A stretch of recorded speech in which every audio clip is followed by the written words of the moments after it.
स्वागत आहे तुमचं आजच्या मिनी व्लॉगमध्ये। तर आजची आमची सुरुवात झालेली आहे तर्री पोह्यानी। तर्री पोहे आणि नागपूरकरांचा खास कनेक्शन होय। नाश्ता झाल्यानंतर मी सियाला फ्रूट शिकवत होते। सियाला वाटलं की आई आता माझे व्हिडिओज घेणार। लगेच ती माझ्याकडे धावत पळत सुटली आणि म्हणाली, आई आता मी व्हिडिओज घेते, कारण तिला व्हिडिओज आणि फोटो काढायला फार आवडतं।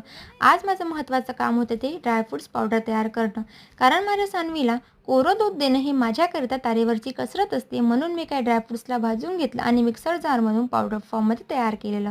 त्यामध्ये वेलची कुठे फ्लेवर करता टाकून दिलं आणि ते एका एअरटाईट कंटेनर डब्यामध्ये भरून ठेवलं, कारण आता हे मला सानवीला रोज दुधाबरोबर द्यायला बरं पडेल।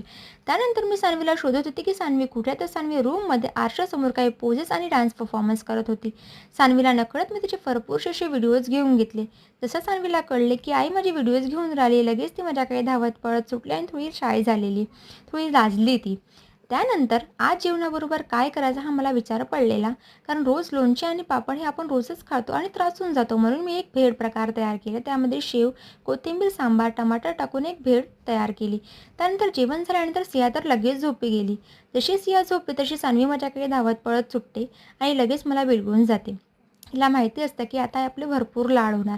ज्यांच्याकडे 2 मुलं असतात ना, ते नक्की हे रिलेट करतील। तर आजचा मी व्लॉग इथेच संपवते। Thank you so much.